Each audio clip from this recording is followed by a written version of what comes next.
Sesaat lagi akan Anda dengarkan spesial program Dialog Sambang Parlemen. Acara ini dipersembahkan oleh Dewan Perwakilan Rakyat Daerah Kota Surabaya, Jalan Yosudarso nomor 18-22 Surabaya. DPRD Surabaya, Omah Curhat Arek Surabaya. Sahabat Sonora, kecelakaan maut yang terjadi usai pesta Halloween di kota Surabaya di sebuah klub malam pada hari Jumat 1 November 2024 beberapa waktu yang lalu ternyata mengakibatkan 2 orang tewas dan beberapa orang lainnya mengalami luka.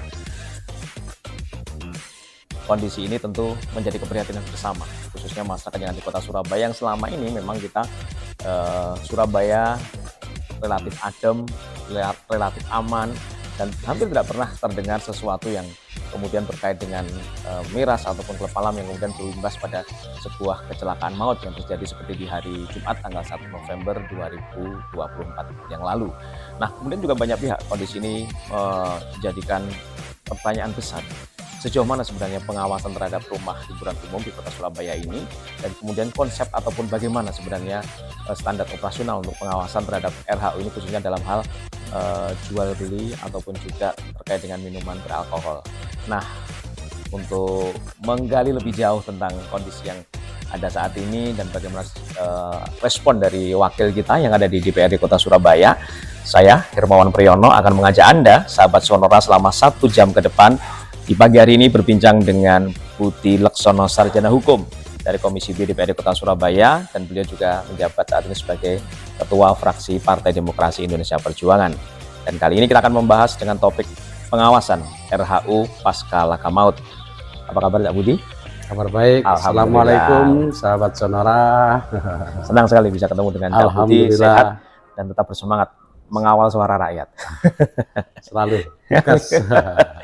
Ya, sahabat Sonora, kami juga ingatkan bahwa Anda pun juga bisa mendengarkan acara ini melalui beberapa cara, melalui gelombang analog kami di FM 98 Surabaya, kemudian ada streaming di www.sonora.co.id Play Surabaya, kemudian visual di live YouTube Sonora Surabaya, ataupun juga bisa Anda tonton secara live di aplikasi Express Radio Sonora Surabaya. Nah, ini tentu menjadi keprihatinan ya Mas Budi ya ketika kita mendengar peristiwa ini. Waktu peristiwa terjadi, jenengan posisi lagi di mana, Mas? Ya, karena posisi segitu ya di rumah. Jam tidur. Cuma besoknya itu dapat berita, dapat kabar itu ya. Yang pertama ya Mas Awan ya, saya sampaikan turut berbelasungkawa berduka cita atas kejadian musibah. Mudah-mudahan almarhumah ini mendapatkan tempat yang paling mulia di sisinya. Ya, dan tentunya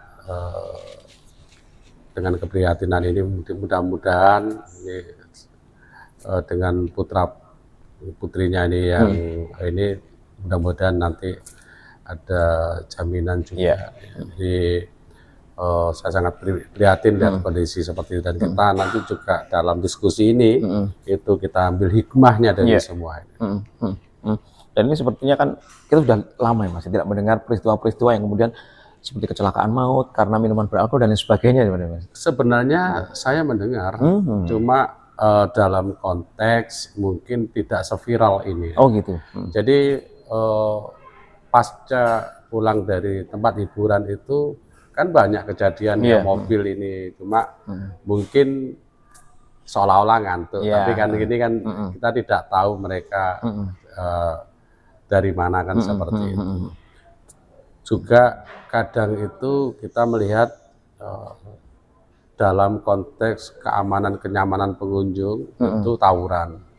Ini kan juga butuh namanya pengawasan juga, atau aturan SOP dari standar operasional prosedurnya dari rumah hiburan malam ini benar-benar sudah sesuai dengan apa yang menjadi persyaratan-persyaratan mereka melakukan usaha.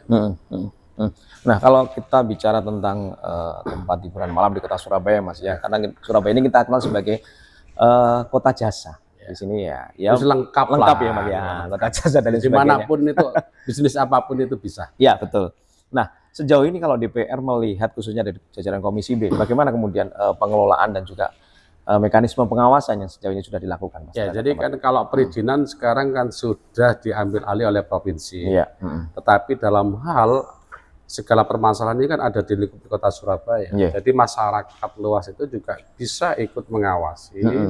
Juga kita tentunya banyak masukan-masukan dengan pasca kejadian itu, berbagai hal itu saya tampung. Jadi yang pertama tentunya kalau memang benar-benar ini dari tempat hiburan itu dan melanggar, ini harus ada punishment, tindakan tegas, kan itu ya. Jangan sampai kejadian ini terulang kembali. Jadi kebiasaan sifat kita itu Mas Wawan ya, yang pertama seperti sedia payung sebelum hujan itu sudah tidak berlaku. Hujan dulu, bingung cari tempat ngiyup atau cari payung. Kejadian dulu, baru nanti kita evaluasi, koreksi, macam-macam lah, sehingga ini yang sering terjadi. Nah, jadi tentunya dengan catatan bahwa kalau memang ini mereka benar-benar melanggar, ya itu harus benar-benar ada sanksi. Karena aturan-aturannya sudah jelas. Itu yang jadi harapan dari masyarakat. Jadi memang harus memenuhi prosedurnya. Jadi memang kalau bicara masalah izin dan lain sebagainya memang sudah lengkap ya Mas ya. Tinggal bagaimana kemudian nanti harus dilihat dulu. Gitu juga. Karena harus ada matinya. Nah ini tentu juga menarik Mas ketika kita bicara tempat hiburan yang kemudian menjadi viral seperti ini, dan ada kekhawatiran juga karena tempat hiburan ini juga tempat mencari nafkah sebagian warga Surabaya. Nah, kalau sampai kemudian sisi baiknya ya ini plus minus ya. Iya betul. Kalau sampai ditutup kemudian ada yang kehilangan pekerjaan dan sebagainya. Macam-macam lah, termasuk PAD. Ya betul sekali Mas. Jadi ini tentu menjadi sebuah Mas? Bagaikan buah simalakama juga ya Mas ya. Iya, Mas Budi. Kalau dari tinjauan perspektif ekonomi ya Mas Budi ya, kontribusi dari tempat hiburan malam sendiri ataupun semacam one stop entertainment di Kota Surabaya itu sebenarnya seperti apa sebenarnya Mas Budi? Sebelum kita ini dulu ya, runtut dulu ya. Jadi sebelum ke kontribusi atau penerimaan dari jadi gini, saya melihat mungkin berubah dari apa yang jenengan sampaikan. Jadi kita dalam hikmah kejadian itu, ini yang perlu kita sampaikan. Jadi gitu. Jadi standar dari aturan-aturan di tempat-tempat hiburan itu kan ada tempat hiburan yang untuk keluarga, juga tempat hiburan untuk yang dewasa. Ya seperti diskotik itu, ada hall, ada room, ada bar, dan ini kan macam-macam ya. Nah, kalau tempat-tempat yang memang eksklusif, tempat-tempat yang mungkin sudah istimewa mahal, itu biasanya harus menyiapkan itu tenaga keamanan. Karena antisipasi keluar ini akan terjadi kadang itu tawuran yang di tempat-tempat kafe-kafe yang di bawahnya itu ya, tawuran, atau yang paling sering itu ya di situ itu ibaratnya itu yang namanya ego ya, jadi gesekan itu pasti. Ini standar prosedur pengamanan itu bagaimana? Kita melihat kejadian di Pentagon. Betul. Beberapa waktu yang lalu Mas. Kadang melihatnya itu kemarin itu kalau enggak keterlibatan dari teman-teman komunitas dari suku, korbannya warga Maluku misalnya, keamanannya warga Madura. Nah, ini kan akhirnya timbul. Ini kita harus bisa menyikapi hal seperti ini. Karena di dalam tingkat keamanan itu sudah bukan rahasia umum. Kadang ormas-ormas pun ikut menjaga tempat-tempat tersebut. Nah, ini ya catatan ini. Yang kedua, kalau memang dengan kondisi mereka ini pengguna atau konsumen, ini ibaratnya apa berada di sana, ya, ini yang harus dicatat. Jadi ada tempat kesehatan, tempat istirahat, juga ada sopir. Mohon maaf, kita di rumah makan itu disiapkan loh ya, tempat istirahat sopir. Oh iya. Ada yang namanya toiletnya, ya kan? Ada tempat santainya untuk mungkin orang keluarga, yang VIP. Sama, gitu loh. Berarti kalau dengan kondisi itu, ini ada di Surabaya ini tempat-tempat hiburan yang menyiapkan tenaga medisnya. Tempat istirahatnya, sopirnya, dan ramah-ramahnya mereka ini yang mengawasi.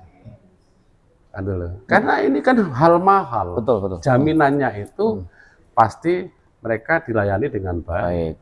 Kan itu ya. Nah, kalau memang kondisinya dengan kondisi mabuk, ini ada tingkatan.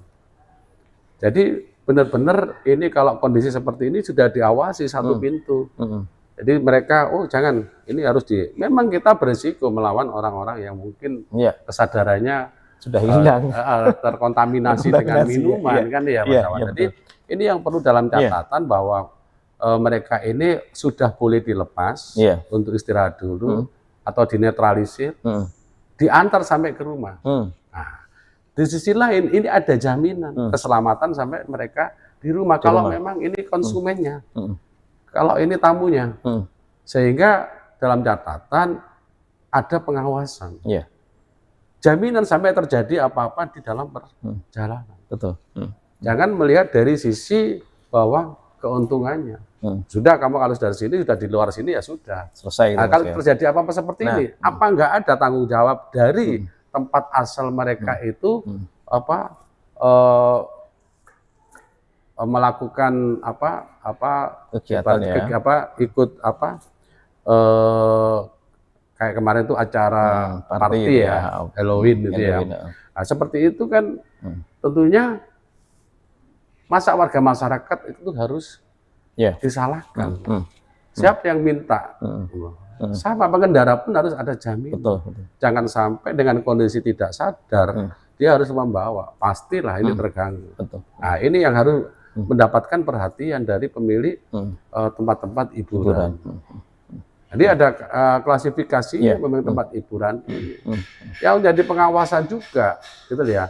Itu juga permasalahan tempat-tempat hiburan yang di bawah tempat-tempat yang eksklusif itu ada. Kadang kita melihat itu anak-anak itu yang mungkin remaja-remaja itu juga pakai celana pendek, bisa masuk pakai sendal, gitu loh. Nah, kadang ini kita tidak melihat berapa sih usianya. Nah, ini harus ada pengawasan yang ketat. Karena bangsa dan negara ini itu adalah mereka ini adalah yang akan nanti anak-anak muda ini tentunya yang bisa membawa bangsa ini lebih baik. Kalau sudah terkontaminasi dengan pengawasan yang sangat mudah mereka kelonggaran, ini juga tentunya menjadi catatan pemerintah kota, catatan kita semuanya lah dalam hal pengawasan terkait dengan tempat-tempat hiburan seperti itu. Ini menarik tadi Mas Budi yang ketika Mas Budi sampaikan bahwa ada tempat yang sebenarnya bisa digunakan untuk rest ya, istirahat ketika mungkin minumnya sudah terlalu tinggi, orangnya sudah terlalu tinggi ya. Masa harus dibiarkan dia nyopir? Betul. Ya kan ada sopirnya. Iya, betul. Disupiri sampai diantar. Betul. Kan gitu ya. Betul. Karena tanggung jawabnya harus sampai di sana. Dia ada memang tempat seperti itu, berarti harus ada tempat istirahatnya. Tidak boleh dilepas seperti itu. Dan tanggung jawab sampai mungkin keselamatannya dijamin sampai di rumah. Ini sangat perlu. Betul. Karena itu kalau Mas, artinya itu benar-benar terlaksana, artinya terwujud ya Mas. Artinya tempat-tempat hiburan atau tempat-tempat yang menyediakan mihol ini ada pengawasan seperti itu, otomatis kita akan yang di jalan itu juga akan merasa aman. Kalau seperti itu kemudian dibiarkan, mereka di jalan dan kemudian pas mabuk, di jalan kan banyak pengguna yang lain. Nah ini menjadi hal yang positif kalau kemudian bisa diterapkan. Secara otomatis lah, kalau kita dengan kondisi mabuk itu bukan bukan ini ya, bukan sesuatu hal yang rahasia kan. Kalau sudah posisi mabuk, mohon maaf, jangan kan nyopir, mulut ini untuk teriak itu gampang terprovokasi gitu loh. Nah, seperti itu karena sudah tingkat daya pikirnya ini juga sudah terganggu ya. Iya.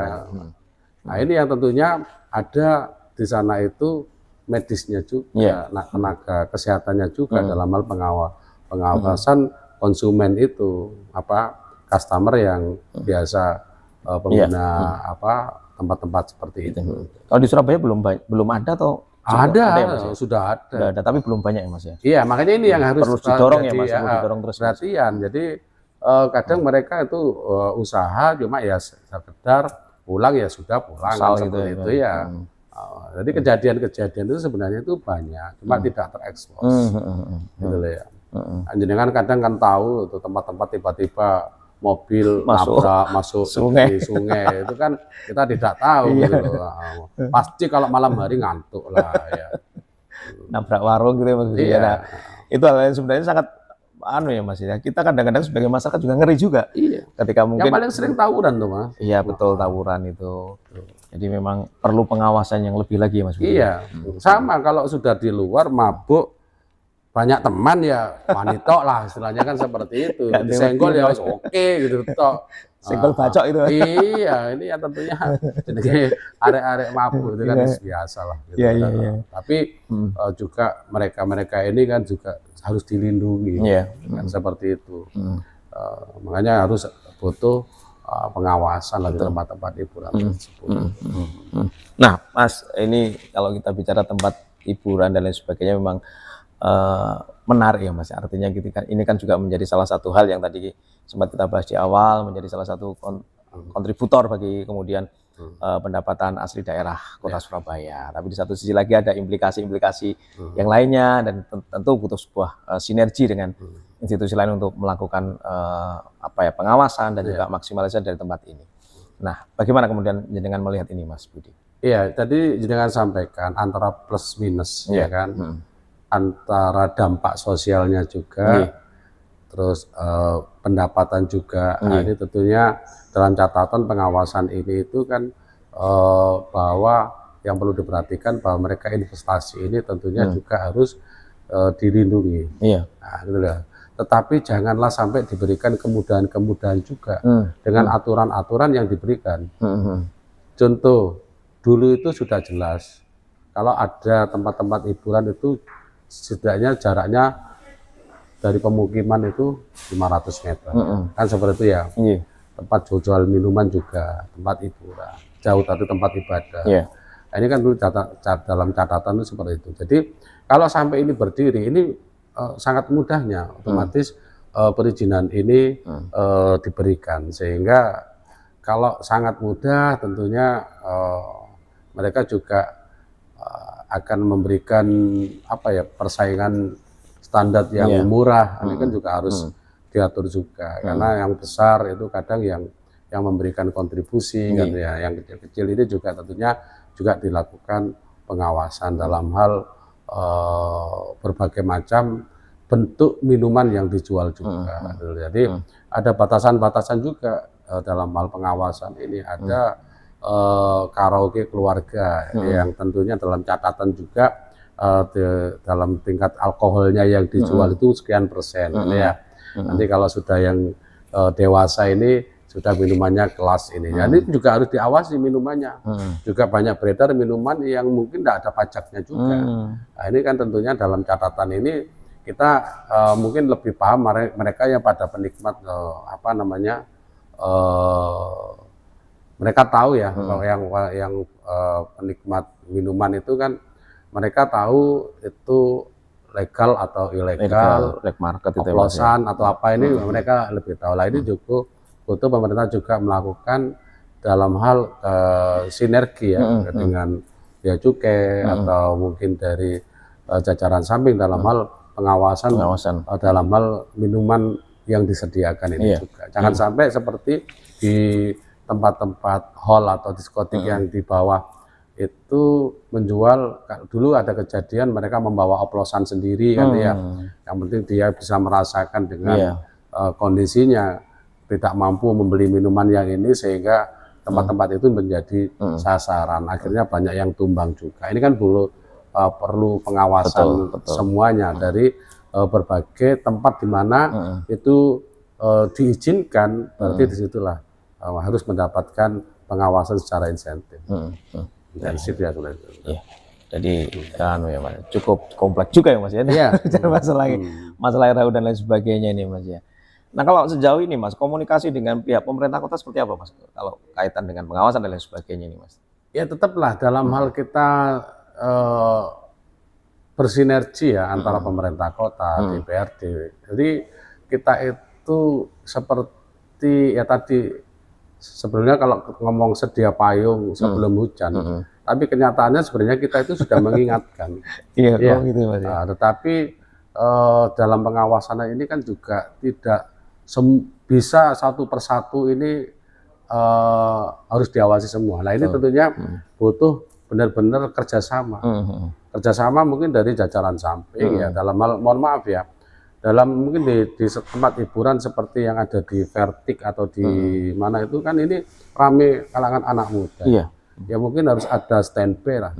Jam-jam mereka tutup itu kalau dalam perdanya itu kalau nggak salah jam 3 ya. Jam 3. Ya sudah jam 3 itu misalkan tutup. Nah ini diawasi mereka dengan kondisi seperti itu. Mohon maaf kalau ada yang piket, itu saya rasa ada yang datang, ada yang standby di sana. Mungkin tingkat dari pengawasan itu agak dia sungkan atau takut gitu kan, itu kan menjadi catatan juga. Tapi kalau plos-plosan polong-polongan itu tidak ada siapa-siapa, ini kan bisa aja jadi berulang. Contoh, kadang kita kondisi mabuk aja melihat kebetulan aja ngelamun aja bisa jadi sasaran kan seolah-olah menantang atau tapi saja coba kalau ada dari polisian atau TNI yang mengawasi tersebut mungkin ya. Cuma ya pada prinsipnya dalam hal tersebut ini kan masukan dari warga masyarakat ya.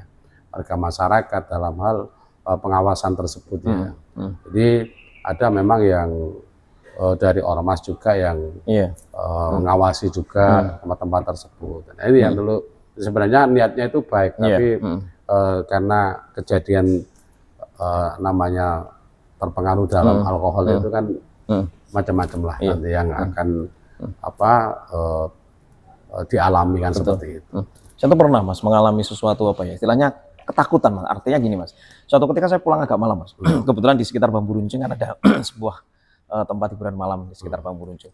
Itu pas bubar itu Mas. Wah, kendaraan tuh wancang-wancang dan di situ tidak ada satupun polisi ataupun Satpol PP. Itu kan ngeri Mas. Sebenarnya kalau memang itu biasanya kalau rame itu biasanya seperti kayak kemarin Jumat itu event-event itu biasanya hari Jumat karena besoknya itu kan libur. Iya.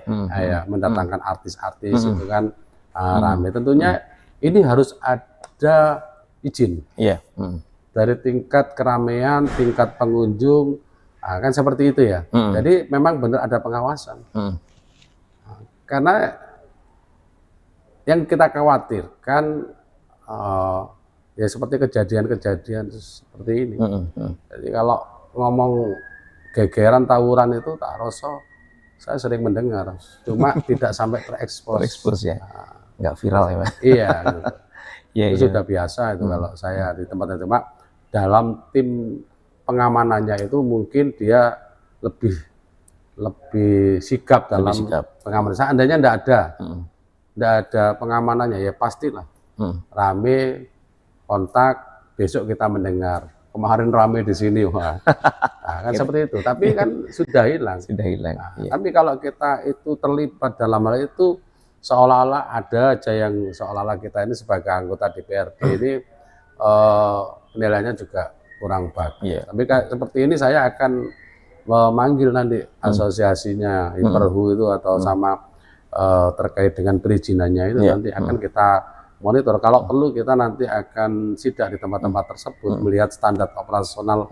ini bagaimana, baik dari jaminan keselamatannya, kesehatannya, terus keamanannya, juga ada driver-drivernya, kan itu tentunya yang perlu diawasi. Ya, sahabat Sonora, sebenarnya masih banyak hal yang akan kita bahas dalam proses pengawasan RHU pasca Lakamo di Kota Surabaya, dan tentu kita tetap bersama dengan Cak Budi Laksono ya sebagai narasumber kita pagi hari ini. Tetap semangat Cak Budi. Dan saya ingatkan kembali bagi Anda, sahabat Sonora, Anda bisa mendengarkan acara kami melalui beberapa cara, yaitu gelombang analog di FM 98 Surabaya, kemudian streaming di www.sonora.co.id Play Surabaya, kemudian juga di visual di live YouTube Sonora Surabaya, serta di aplikasi Xspace Radio, di mana Anda bisa menonton live ini secara langsung. Nah, Cak Budi, kita akan kembali lagi di topik kita terkait dengan RHU dan juga bagaimana proses-proses pengawasan dan lain sebagainya. Tadi sempat Anda singgung bagaimana kemudian langkah ke depannya, Cak, ya, agar ini tidak terulang dan lain sebagainya, untuk melakukan audiensi ataupun juga rapat dengan pendapat lah dengan beberapa pihak. Nah, tentu ini menjadi sesuatu yang menarik, Cak, karena nanti dari pertemuan itu kan ada hal-hal yang kemudian muncul, Cak, ya, muncul kemudian menjadi semacam insight bersama untuk kemudian menjadi sebuah aturan bersama. Nah, selama ini seperti apa sebenarnya aturan-aturan yang sudah ada ini, Cak? Itu aturan itu yang biasanya itu antara dari perizinan itu jam minuman yang produk yang dijual, ya, dari standar operasional SOP-nya, operasional prosedurnya itu sudah diatur. Termasuk kalau mungkin di dalam pemerintahnya sendiri, masalah mungkin ya audit pajak-pajaknya, ya saya tidak tahu ya itu ya. Tapi ini nanti kita akan juga melihat kan ya dalam hal tersebut. Tapi ada catatan lagi. Jadi catatannya itu begini, jaminan dari tingkat keselamatan sampai di rumah. Dan kalau terjadi sesuatu yang seperti ini, ini kita prihatin nih dengan kondisi seperti ini. Banyak tentunya simpatisan yang berduka cita ya. Betul. di kediaman almarhumah ya. Nah, perusahaan dari penyedia jasa hiburan itu, rumah hiburan ini kan harus ada tanggung jawabnya juga. Kalau sampai terjadi peristiwa seperti ini ya. Contoh termasuk mereka yang keluar dan yang di luar ini yang mereka korban. Jangan sampai ini seolah-olah bukan tanggung jawab saya. Nah, ini nanti akan saya coba atur di sana. Jadi perda ini tentunya harus kita sisipkan jaminan perlindungan. Karena apapun itu konsumennya. Gitu ya. Nah, jadi mereka itu tarifnya itu kan mahal. Mahal. Tempat-tempat premium gitu ya. Jadi setidaknya jaminan mereka ini tentunya yang dalam catatan, sehingga mereka benar-benar punya tanggung jawab pengawasan gitu loh. Mereka sampai di tempat yang dituju. Nah, ini yang nanti akan saya sisipkan dalam hal jaminan sampai terjadi kejadian yang seperti kemarin. Ini tanggung jawab. Tanggung jawab kalau kita juga akan berusaha dari tanggung jawab pemerintah kota dengan kondisi anak yang yatim piatu ini sampai mungkin mereka lulus sekolah sampai mendapatkan pekerjaan. Ini tentunya yang dalam catatan. Ini tanggung jawab pemerintah. Tapi di sisi lain ini tanggung jawab dari tempat hiburan itu bagaimana kepada korban ya. Nah, seperti itu. Nah, itu mungkin untuk yang dalam arti kata premium ya, Cak Budi. Di Surabaya ini kan juga banyak yang kelasnya middle, Cak. Ini saya sampaikan tadi. Ini agak susah juga ini, Cak. Makanya untuk perizinannya setidaknya itu dievaluasi. Dalam hal pengawasan, kalau tingkat prosedur keamanannya, kenyamanannya ini tidak bagus, ya ini harus dievaluasi dan ada tindakan tegas. Kan gitu. Walaupun mohon maaf kita mendapatkan, pemerintah ini mendapatkan pemasukan, kan ya. Tapi kan kalau tidak membuat kenyamanan warga ini kan juga tidak bagus. Gini Mas Awan, ada saya itu kadang itu laporan dari masyarakat terkait ya ini ya. suara mereka itu keluar malam-malam. Ini kan mengganggu. Betul. Dan warga ini tidak dilibatkan sama sekali dalam tempat usaha tersebut. Ini kan protes, timbullah pengaduan. Jadi setidaknya berapa persen itu tenaga yang ada di sana, baik mungkin tukang parkirnya, keamanannya, waitersnya, kan itu ya. Nah, ini kan wilayah di sekitar ini juga harus benar-benar diajak bicara, sehingga mereka juga setidaknya mengurangi. Ataupun karena ini juga UMKM ini kan bergeliat, produk-produk warga itu untuk apa yang biasa dikonsumsi makanannya juga bisa menggunakan warga masyarakat di sekitar tempat hiburan itu ya. Iya, jadi tentunya ini mendapatkan setidaknya ada implikasi positifnya ya. Betul. Pemulihan ekonominya ini bisa terjalin ya dengan kebutuhan yang ada di tempat usaha tersebut gitu ya. Di tempat usaha itu macam-macam ya. Kata kamu hiburan ya, hiburan itu Pak, baik tenaganya, baik mungkin ininya ya, mungkin laundrynya atau apanya, ini kan bisa dikaryakan di warga sekitar. Ini ya saya juga belum sampai melihat detail di arah sana kan itu. Dan ini akan menjadi sebuah PR, Cak Putih. Iya, kita nanti akan ya memang tempatnya tempat hiburan ya, tapi kan setidaknya kadang di antara masyarakatnya di sekitar itu kan memang enggan juga kalau dipekerjakan di tempat itu kan seperti itu ya. Tapi setidaknya kalau ada sampai warga yang laporan seperti itu berarti kan tidak sama sekali dia menggunakan tenaga dari mereka tempat usaha di wilayah sekitar area situ. Jadi memang harus dicek juga. Dulu itu sampai katanya dari teman-teman media juga itu sampai terdengar di area kantor gubernur itu gitu loh, di Gerahadi lah maksudnya, sampai terdengar gitu. Nggak tahu ini yang mana lah gitu lah. Ini kan butuh pengawasan, harus di cross check, jangan sampai mengganggu jam-jam segitu, jam orang istirahat, apalagi di dekat-dekat pemukiman yang seperti itu. Ini yang jadi catatan kita semua nanti untuk bisa kita evaluasi ya tempat-tempat seperti itu. Karena warga seringkali bilang ini tempat hiburan ya apa sih, kayak sorone warga ya. Ya, Cak, ini juga apa ya? Artinya memang ini ya, Cak ya. Kalau kita bicara hal-hal yang kaitannya dengan tempat hiburan, ya tentu kita juga akan tidak bisa menisbikan bagaimana kemudian potensi-potensi pendapatan yang berasal dari tempat tersebut. Dari tahun ke tahun sepertinya semakin bertambah atau seperti apa, Cak Putih?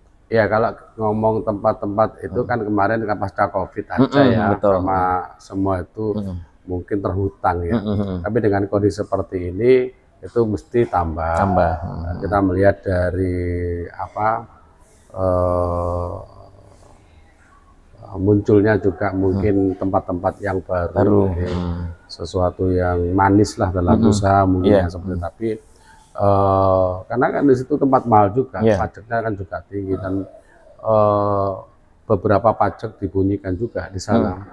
Nanti di dalam bilnya itu ya 10% kan seperti itu, 20%. Ini kan ini kan pemasukan tersendiri ya. Untuk ini tetap kita lakukan pengawasan lah dalam hal apa yang jenengan sampaikan tadi ya, karena apapun baik tadi saya sampaikan juga tenaganya kan ya, juga memberikan masukan ya. Cuma ya saya sampaikan bahwa tempat-tempat hiburan itu juga harus transparan dalam memberikan pajaknya kan ya. Karena kalau kita ngomong, saya tidak pernah melihat secara persis ya, kita secara global aja. Saya kan baru di Komisi B ya. Kemarin baru peralihan itu berapa pajak yang diterima hiburan ini, nanti akan saya coba melihat dengan kondisi tersebut.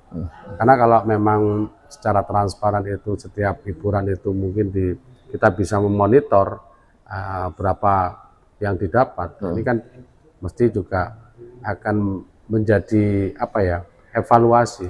Karena tempat-tempat ini sangat mewah. Betul. Nanti yang dilaporkan sekian, roomnya sekian, yang dilaporkan sekian. Nah, ini tentunya menjadi problem tersendiri atau catatan kita sendiri dalam hal pengawasan. Dan kalau kita melihat secara secara apa? Secara fakta di lapangan ini tentu menjadi sebuah pasar yang luar biasa. Kalau kita lihat demografi sekarang banyak anak muda. Dalam hukum keduniaan ini kan sampai akhir zaman itu pasar itu semakin rusak jadi ini kan. Semakin bermunculan tempat-tempat seperti itu kan ya. Nah, tinggal ya kita tetap berusaha dalam hal pengawasan tersebut atau aturan-aturan yang harus dibenahi. Jangan sampai ya yang suka senang di sana, yang suka sini, ini kan juga tentunya mereka ada tempat-tempat usaha tersebut kan tidak lepas dari perizinan yang diberikan oleh pemerintah Kota Surabaya atau apa provinsi ya sekarang. Provinsi ya. Oh sekarang diambil provinsi ya. Betul. Nah saya pernah ngobrol dengan salah satu owner dari salah satu tempat hiburan di Kota Surabaya, ternyata dia pusatnya di Jakarta. Ada lagi pusatnya di Bali, tapi mereka buka di Surabaya. Saya tanya alasannya apa? Pasar di Surabaya luar biasa. Wah ini tentu sesuatu hal jadi yang kan gini, itu sebenarnya dari kebijakan pemerintah sendiri. Kalau kita ngomong seperti tempat-tempat yang ada di wilayah-wilayah kayak Gresik, Pasuruan atau tempat-tempat ini ya susah orang mau usaha, sudah ditolak sama warganya. Sidoarjo itu kan. Tapi kan kita itu sebenarnya kalau Surabaya seperti Jakarta ya, pusat bisnis, pusat sentra perdagangan. Jadi dalam konteks mereka ini kan mohon maaf ya, itu